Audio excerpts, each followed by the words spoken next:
राधे राधे भक्तों, जय श्री कृष्ण। आज की वीडियो में हम बात करेंगे श्री सत्यनारायण व्रत कथा या पूर्णिमा व्रत कथा।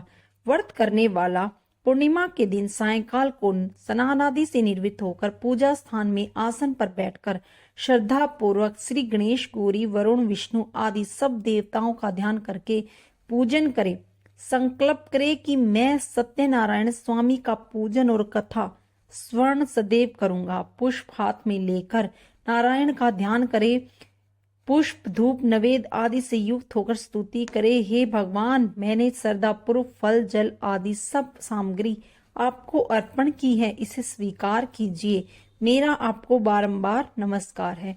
इसके बाद सत्यनारायण जी की कथा पढ़े और स्मरण करें। श्री सत्यनारायण व्रत कथा, पहला अध्याय। एक समय नैमिषारण्य तीर्थ में शोकानादि 88,000 ऋषियों ने श्री सूत जी से पूछा, हे प्रभु, इस कलयुग में वेद विद्या से रहित मनुष्यों को प्रभु भक्ति किस प्रकार मिलेगी तथा उसका उद्धार कैसे होगा? इसीलिए हे मुनिश्रेष्ठ, कोई ऐसा तप कहिए जिससे थोड़े समय में पुण्य प्राप्त होवे और मनोवांछित फल मिले। वह कथा सुनने की हमारी इच्छा है। सर्वशास्त्र ज्ञाता श्री सूत जी बोले, हे विष्णु में पूज्य, आप सबने प्राणियों के हित की बात पूछी है। अब मैं उस श्रेष्ठ व्रत को आप लोगों से कहूंगा जिस व्रत को नारद जी ने लक्ष्मी नारायण से पूछा था। वो लक्ष्मीपति ने श्री श्रेष्ठ मुनि श्रेष्ठ नारद जी से कहा, सो ध्यान से सुनो। एक समय योगी राज नारद जी दूसरों की हित की इच्छा से अनेक लोकों में घूमते हुए मृत्युलोक में आ पहुंचे। यहाँ अनेक योनियों में जन्मे हुए प्राय सभी मनुष्यों को अपने कर्मों द्वारा अनेक दुखों से दुपीड़ित देखकर सोचा कि किस यत्न के करने से निश्चय ही प्राणियों के दुखों का नाश हो सकेगा। ऐसा मन में सोचकर विष्णु लोक को गए। वहां श्वेत वर्ण व 4 भुजाओं वाले देवों के ईश नारायण को देखकर, जिसके हाथों में शंख, चक्र, गदा और पंख वरमाला पहने हुए थे, स्तुति करने लगे। हे भगवान, आप अत्यंत शक्ति से संपन्न हैं। मन और वाणी आपको नहीं पा सकती। आपका आदि मध्य अंत नहीं है। निर्गुण स्वरूप सृष्टि से आदि भूत व भक्तों के दुखों को नष्ट करने वाले हो। आपको मेरा बारंबार नमस्कार है। नारद जी से इस प्रकार की स्तुति सुनकर विष्णु भगवान बोले, हे मुनि श्रेष्ठ, आपके मन में क्या है? आपका किस काम के लिए आगमन हुआ है?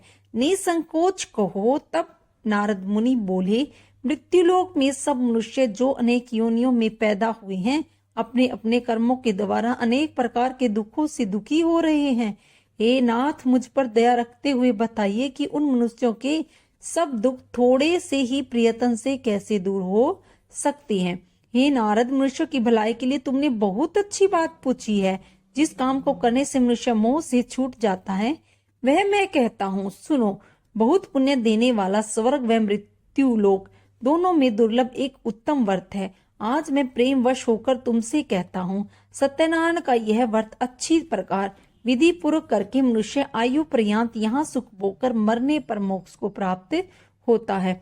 श्री भगवान के वचन सुनकर नारद मुनि बोले, उस व्रत का क्या फल है, क्या विधान है और किसने यह व्रत किया है और किस दिन यह व्रत करना चाहिए, विस्तार से बतलाइए।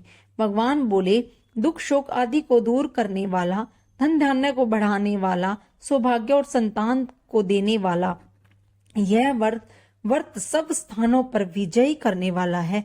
भक्ति और श्रद्धा के साथ किसी भी दिन मनुष्य शाम के समय ब्राह्मणों और बंधुओं के साथ श्री सत्यनारायण की धर्मपरायण होकर पूजा करे। भक्ति भाव में नवेद केले का फल, घी, दुग्ध और गेहूं का चूर्ण सवाया ले। गेहूं के अभाव में साठी का चूर्ण, शक्कर, गुड़ ले और सब भक्षण योग्य पदार्थ जमा करके भगवान को अर्पण कर दे और बंधुओं सहित ब्राह्मणों को भोजन करावे। उसके बाद स्वयं भोजन करे। नृत्य, गीत आदि का आचरण कर सत्यनारायण भगवान का स्मरण करते हुए समय व्यतीत करे। इस तरह व्रत करने पर मनुष्यों की इच्छा निश्चय पूरी होती है। विशेषकर कली काल में भूमि पर यही मोक्ष का सरल उपाय है। दूसरा अध्याय। बोलो श्री सत्यनारायण भगवान की जय। सूत जी बोले, हे ऋषियों, जिसने पहले समय में इस व्रत को किया है उसका इतिहास कहता हूँ, ध्यान से सुनो। सुंदर काशीपुर नगरी में एक अत्यंत निर्धन ब्राह्मण रहता था। वह भूख और प्यास से बेचैन हुआ नित्य पृथ्वी पर घूमता था। ब्राह्मणों से प्रेम करने वाले भगवान ने ब्राह्मण को दुखी देखकर बूढ़े ब्राह्मण का रूप धर उसके पास जा आदर से पूछा, हे विप्र, नित्य दुखी हुआ पृथ्वी पर क्यों घूमता है? हे श्रेष्ठ ब्राह्मण, यह सब मुझसे कहो, मैं सुनना चाहता हूँ। ब्राह्मण बोला, मैं निर्धन ब्राह्मण हूँ, भिक्षा के लिए पृथ्वी पर घूमता हूँ। हे भगवान, यदि आप इसका कोई उपाय जानते हैं तो कृपया कर मुझसे कहो। वृद्ध ब्राह्मण बोला, सत्यनारायण भगवान मनोवांछित फल देने वाले हैं, इसीलिए हे ब्राह्मण तू उसका पूजन कर, जिसके करने से मनुष्य सब दुखों से मुक्त होता है। ब्राह्मण को व्रत का विधान बताकर बूढ़े ब्राह्मण का रूप धारण करने वाले सत्यनारायण भगवान अंतर्ध्यान हो गए। जिस व्रत को वृद्ध ब्राह्मण ने बतलाया था मैं उसको करूंगा, यह निश्चय करने पर उसे रात को नींद भी नहीं आई। वह सवेरे उठ सत्यनारायण के व्रत का निश्चय कर भिक्षा के लिए चला। उस दिन उसको भिक्षा में बहुत धन मिला, जिससे बंधु बांधवों के साथ उसने सत्यनारायण का व्रत किया और इसके करने से वह ब्राह्मण सब दुखों से छूटकर अनेक प्रकार की संपत्तियों से युक्त हुआ। उस समय से वह ब्राह्मण हर मास व्रत करने लगा। इस तरह सत्यनारायण भगवान के व्रत को जो करेगा वह सब पापों से छूटकर मोक्ष को प्राप्त होगा। आगे जो पृथ्वी पर सत्यनारायण भगवान का व्रत करेगा वह मनुष्य सब दुखों से छूट जाएगा। इस तरह नारद जी ने नारायण का कहा हुआ यह व्रत मैंने तुमसे कहा है। हे विप्रे, अब मैं और क्या कहूँ? ऋषि बोले, हे मुनीश्वर, संसार में इस ब्राह्मण से सुनकर किस किसने इस व्रत को किया है, हम वह सब सुनना चाहते हैं। इसके लिए हमारे मन में श्रद्धा है। सूत जी बोले, हे मुनियों, जिसने इस व्रत को किया है वह सब सुनो। एक समय एक ब्राह्मण धन और ऐश्वर्य के अनुसार बंधु बांधवों के साथ व्रत करने को तैयार हुआ। उसी समय एक लकड़ी बेचने वाला बूढ़ा आदमी आया और बाहर लकड़ियों को रख कर ब्राह्मण के मकान में गया। प्यास से दुखी लकड़हारा उसको व्रत करते देखकर ब्राह्मण को नमस्कार कर कहने लगा कि ये आप क्या कर रहे हैं और इसके करने से क्या फल मिलता है, कृपया करके मुझसे कहो। ब्राह्मण ने कहा, सब मनोकामनाओं को पूर्ण करने वाला यह सत्यनारायण भगवान का व्रत है। इसकी ही कृपा से मेरे यहाँ धन धान्य की वृद्धि हुई है। ब्राह्मण से इस व्रत के बारे में जानकर लकड़हारा बहुत प्रसन्न हुआ। चरणामृत ले प्रसाद खाने के बाद अपने घर को गया। लकड़हारे ने अपने मन में इस प्रकार का संकल्प किया कि आज गांव में लकड़ी बेचने से जो धन मिलेगा उसी से सत्यनारायण देव का उत्तम व्रत करूंगा। यह मन में विचार कर वह बूढ़ा आदमी लकड़ियां अपने सिर पर रखकर जिस नगर में धनवान लोग रहते थे वहां गया। उस रोज वहां पर उसे उन लकड़ियों का दाम पहले से चौगुना मिला। तब वह बूढ़ा लकड़हारा दाम ले और अति प्रसन्न हो पक्के केले की फली, शक्कर, घी, दूध, दही और गेहूं का चूर्ण इत्यादि सत्यनारायण भगवान के व्रत की कुल सामग्री को लेकर अपने घर गया। फिर उसने अपने भाइयों को बुलाकर विधि के साथ भगवान जी का पूजन और व्रत किया। उस व्रत के प्रभाव से वह बूढ़ा लकड़हारा धन, पुत्र आदि से युक्त हुआ और संसार में समस्त सुख भोग कर वैकुंठ को गया। बोलो श्री सत्यनारायण भगवान की जय। तीसरा अध्याय। सूत जी बोले, हे श्रेष्ठ मुनियों, अब आगे की कथा कहता हूँ, सुनो। पहले समय में उल्कामुख नाम का एक बुद्धिमान राजा था। वह सत्यवक्ता और जितेंद्रिय था। प्रतिदिन देव स्थानों पर जाता और गरीबों को धन देकर उनके कष्टों को दूर करता था। उनकी पत्नी कमल के समान मुख वाली और सती साध्वी थी। भद्रासील नदी के तट पर उन दोनों ने श्री सत्यनारायण का व्रत किया। उस समय में वहां एक साधु वैश्य आया। उसके पास व्यापार के लिए बहुत सा धन था। वह नाव को किनारे पर ठहराकर राजा के पास आ गया और राजा को व्रत करते देखकर विनय के साथ पूछने लगा, हे राजन, भक्ति युक्त चित्त से आप क्या कर रहे हैं? मेरी सुनने की इच्छा है, सो आप मुझे बतलाइए। राजा बोला, हे साधु, आपने बंधुओं के साथ पुत्र आदि की प्राप्ति के लिए महान शक्तिवान सत्यनारायण भगवान का व्रत और पूजन किया जा रहा है। राजा के वचन सुनकर साधु आदर से बोला, हे राजन, मुझसे इसका सारा विधान कहो, मैं भी आपके कथानुसार इस व्रत को करूंगा। मेरे भी कोई संतान नहीं है और इससे निश्चय ही होगी। राजा से सब विधान सुनकर व्यापार से निवृत्त हो वह आनंद के साथ घर गया। साधु ने अपनी पत्नी से संतान देने वाले उस व्रत का समाचार सुनाया और कहा कि जब मेरे संतान होगी तो मैं इस व्रत को करूंगा। एक दिन उसकी पत्नी लीलावती पति के साथ आनंदित हो सांसारिक धर्म में प्रवृत्त हो सत्यनारायण भगवान की कृपा से गर्भवती हो गई और 10वें महीने उसने एक सुंदर कन्या को जन्म दिया। दिनों दिन वह इस तरह बढ़ने लगी जैसे शुक्ल पक्ष का चंद्रमा बढ़ता है। कन्या का नाम कलावती रखा गया। तब लीलावती ने अपने पति से मीठे वचनों में कहा कि आपने संकल्प किया था कि भगवान का व्रत करूंगा, अब आप उसे करिए।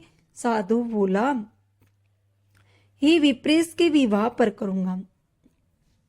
इस प्रकार अपनी पत्नी को आश्वासन दे वह नगर को गया।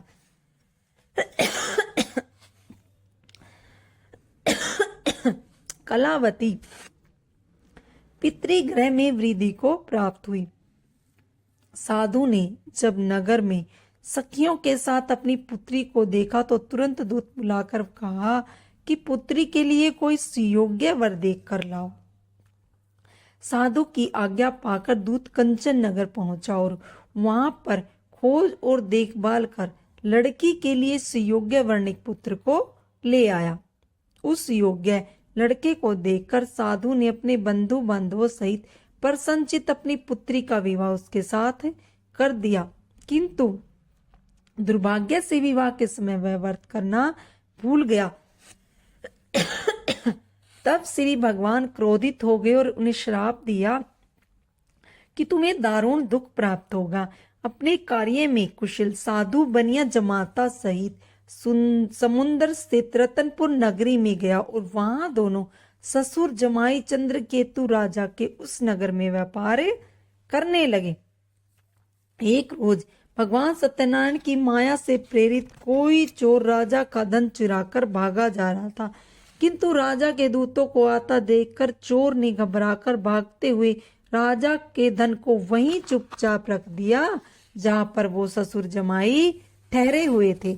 जब राजा के दूतों ने उस साधु वेश्य के पास राजा के धन को देखा तो वे दोनों को बांधकर ले गए और राजा से बोले, यह दो चोर हम पकड़ कर लाए हैं। तब राजा की आज्ञा से उनको कठोर कारावास में डाल दिया गया और सारा धन छीन लिया। सत्यनारायण भगवान के श्राप द्वारा उसकी पत्नी भी घर में बहुत दुखी हुई। उसके घर पर जो धन रखा था उसे चोर चुरा ले गए। शारीरिक व मानसिक पीड़ा और भूख और प्यास से अति दुखित हो अन्न की चिंता में कलावती एक ब्राह्मण के घर गई। वहां उसने सत्यनारायण भगवान का व्रत होते देखा, फिर कथा सुनी और प्रसाद ग्रहण किया और रात को घर आई। माता ने कलावती से पूछा, हे पुत्री अब तक कहाँ रही? कलावती बोली, हे माता, मैंने एक ब्राह्मण के घर श्री सत्यनारायण भगवान का व्रत देखा है। कन्या के वचन सुनकर लीलावती भगवान के पूजन की तैयारी करने लगी। लीलावती ने परिवार और बंधुओं सहित श्री सत्यनारायण भगवान का पूजन किया और वर मांगा कि मेरे पति और दामाद शीघ्र आ जावें। साथ ही प्रार्थना की कि हम सबका अपराध क्षमा करो। सत्यनारायण भगवान इस व्रत से संतुष्ट हो गए और राजा चंद्रकेतु को स्वप्न में दर्शन देकर कहा, हे राजन, दोनों वेश्यों को प्रातः ही छोड़ दो और सारा धन जो तुमने ग्रहण किया है उन्हें दे दो, नहीं तो मैं तेरा धन, राज्य, पुत्र आदि सब नष्ट कर दूंगा। राजा से ऐसे वचन कहकर भगवान अंतर्ध्यान हो गए। प्रातः काल राजा चंद्रकेतु ने सभा में अपना स्वप्न सुनाया और फिर दोनों वर्णिक पुत्रों को कैद से मुक्त कर सभा में बुलाया और दोनों ने आते ही राजा को नमस्कार किया। राजा मीठे वचनों में बोला, हे महानुभावों, भाग्यवश ऐसा दुख प्राप्त हुआ है, अब तुम्हें किसी प्रकार का कोई भय नहीं है। ऐसा कहकर राजा ने उनको नए नए वस्त्र आभूषण पहनाए और जितना धन लिया था उससे दुगना धन देकर आदर सत्कार सहित विदा किया। दोनों वेश्या अपने घर को चल दिए। चौथा अध्याय। बोलो श्री सत्यनारायण भगवान की जय। सूत जी बोले, वेश्यों ने मंगलाचार करके यात्रा आरंभ की और अपने नगर को चला। उनके थोड़ी दूर निकलने पर दंडी वेशधारी सत्यनारायण भगवान ने उनसे पूछा, हे साधु, तेरी नाव में क्या है? अभिमानिक वर्णिक हंसता हुआ बोला, हे दंडी, आप क्यों पूछ रहे हो? क्या धन लेने की इच्छा है? मेरी नाव में तो बेल और पत्ते भरे हैं। वेश्या के कठोर वचन सुनकर भगवान ने कहा, तुम्हारा वचन सत्य हो। दंडी ऐसा कहकर वहां से दूर चले गए और कुछ दूर जाकर समुद्र के किनारे बैठ गए। दंडी के जाने से वेश्यों ने नृत्य क्रिया करने के बाद नाव को ऊंची उठी देखकर अचंभा किया और नाव में बेल और पत्ते आदि देखकर मूर्छित हो जमीन पर गिर पड़ा। फिर मूर्छा खुलने पर अत्यंत शोक प्रकट कर कहने लगा, तब उसका दामाद बोला कि आप शोक न करें, ये दंडी का श्राप है, अतः उसकी शरण में चलना चाहिए, तभी हमारी मनोकामना पूर्ण हो सकेगी। दामाद के वचन सुनकर वह दंडी के पास पहुंचा और अत्यंत भक्ति भाव से नमस्कार करके बोला, मैंने जो आपसे असत्य वचन कहे थे उनको क्षमा करो। ऐसा कहकर महान शोकातुर हो रोने लगा। तब दंडी भगवान बोले, हे वर्णिक पुत्र, मेरी आज्ञा से तुम्हें बार बार दुख प्राप्त हुआ है, तू मेरी पूजा से विमुख है। साधु बोला, हे भगवान, आपकी माया से मोहित ब्राह्मण आदि भी आपके रूप को नहीं जानते, तब मैं अज्ञानी या कैसे जान सकता हूँ? आप प्रसन्न होइए, मैं सामर्थ्य के अनुसार आपकी पूजा करूंगा। मेरी रक्षा करो, पहले के समान नौका में धन भर दो। उसके भक्ति युक्त वचन सुनकर भगवान प्रसन्न हो गए और उसकी इच्छा अनुसार वर देकर अंतर्ध्यान हो गए। तब उन्होंने नाव पर आकर देखा तो नाव धन से परिपूर्ण थी। फिर वह भगवान सत्यनारायण का पूजन कर साथियों सहित अपने नगर को चला। तब अपने नगर के निकट पहुंचा, तब दूत को घर भेजा। दूत ने साधु के घर जा उसकी स्त्री को नमस्कार कर कहा कि साधु अपने दामाद सहित इस नगर के समीप आ गए हैं। ऐसा सुनकर साधु की पत्नी ने बड़े हर्ष के साथ सत्यदेव का पूजन कर पुत्री से कहा कि मैं अपने पति के दर्शन को जाती हूँ, तू कार्य पूर्ण कर शीघ्र आ। माता के ऐसे वचन सुनकर कलावती प्रसाद छोड़कर पति के पास गई। प्रसाद की अवज्ञा के कारण सत्यदेव रुष्ट हो गए और पति को नाव सहित पानी में डुबो दिया। कलावती अपने पति को न देखकर रोती हुई जमीन पर गिर पड़ी। इस तरह नौका को डूबा हुआ और कन्या को रोता हुआ देख साधु दुखी हो बोले, हे प्रभु, मुझसे और मेरे परिवार से जो भूल हुई है उसे क्षमा करो। उसके दीन वचन सुनकर सत्यदेव प्रसन्न हो गए और आकाशवाणी हुई कि हे साधु, तेरी कन्या मेरे प्रसाद को छोड़कर आई है, इसीलिए इसका पति अदृश्य हुआ है। यदि यह घर जाकर प्रसाद खाकर लौटे तो उसे पति अवश्य मिलेगा। ऐसी आकाशवाणी सुनकर कलावती ने घर पहुंचकर प्रसाद खाया, फिर आकर पति के दर्शन किए। तत्पश्चात साधु ने बंधुओं सहित सत्यदेव का विधि पूर्वक पूजन किया। उस दिन से वह पूर्णिमा को सत्यनारायण का व्रत करने लगा। फिर इस लोक में सुख भोग कर अंत में स्वर्लोक को गया। 5वां अध्याय। सूत जी बोले, हे ऋषियों, मैं और भी कथा कहता हूँ, सुनो। प्रजापालन में लींग तुंग ध्वज नाम का एक राजा था। उसने भी भगवान का प्रसाद त्याग कर बहुत दुख पाया। एक समय वन में जाकर वन्य पशुओं को मारकर बड़ के पेड़ के नीचे आया। वहां उसने ग्वालों को भक्ति भाव से बंधुओं सहित सत्यनारायण भगवान का पूजन करते देखा। राजा देखकर भी अभिमानवश वहां नहीं गया और ने ही नमस्कार किया। जब ग्वालों ने भगवान का प्रसाद उनके सामने रखा तो वह प्रसाद त्याग कर अपनी सुंदर नगरी को चला। वहां उसने अपना सब कुछ नष्ट पाया तो यह जान गया कि यह सब भगवान ने किया है। तभी वह ग्वालों के समीप गया और विधि पूर्वक पूजन कर प्रसाद खाया तो सत्यदेव की कृपा से पहले जैसा था वैसे ही हो गया। फिर दीर्घ काल तक सुख भोग कर मरने पर स्वर्लोक को गया। जो मनुष्य इस परम दुर्लभ व्रत को करता है, भगवान की कृपा से उसे धन धान्य की प्राप्ति होती है। निर्धन धनी और बंदी बंधन से मुक्त होकर निर्भय हो जाता है। संतानहीनों को संतान प्राप्त होती है। सब मनोरथ पूर्ण होकर अंत में वैकुंठ धाम को जाता है। जिन्होंने पहले इस व्रत को किया उसके दूसरे जन्म की कथा कहते हैं। वृद्ध संतानंद ब्राह्मण ने सुदामा का जन्म लेकर मोक्ष को पाया। उल्कामुख नाम का राजा दशरथ होकर वैकुंठ को प्राप्त हुआ। साधु नाम के वेश्य ने मोर ध्वज बनकर अपने पुत्र को आरे से चीरकर मोक्ष को प्राप्त किया। महाराज तुंगध्वज ने स्वयंभू होकर भगवान में भक्ति युक्त कर्म कर मोक्ष को प्राप्त किया। बोलो श्री सत्यनारायण भगवान की जय। आरती श्री सत्यनारायण जी की। जय लक्ष्मी रमणा जय लक्ष्मी रमणा सत्यनारायण स्वामी जन पातक हरिणा। ओम जय लक्ष्मी रमणा रत्न जड़ित सिंहासन अद्भुत छवि राजे। नारद करत निरंतर घंटा ध्वनि बाजे। ओम जय लक्ष्मी रमणा प्रकट भये कली कारण द्विज को दर्श दियो। बूढ़ो ब्राह्मण बन के कंचन महल कियो। ओम जय लक्ष्मी रमणा दुर्बल भील कराल जिन पर कृपा करी। चंद्रचूड़ एक राजा तिनकी विपति हरी। ओम जय लक्ष्मी रमणा वेश्य मनोरथ पायो। शरदा तज दीनी सो फल भोगे प्रभु जी फिर स्तुति कीनी।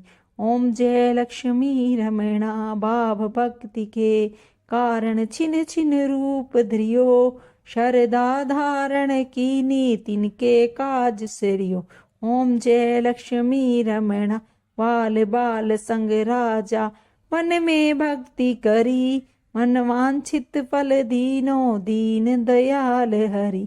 ओम जय लक्ष्मी रमणा चढ़त प्रसाद सवायो कदली फल मेवो।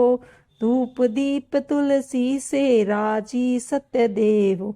ओम जय लक्ष्मी रमणा श्री सत्यनारायण जी की आरती जो कोई जन गावे। कहत शिवानंद स्वामी मनांचित फल पावे। ओम जय लक्ष्मी रमणा। राधे राधे भक्तों, जय श्री कृष्ण, हर हर महादेव।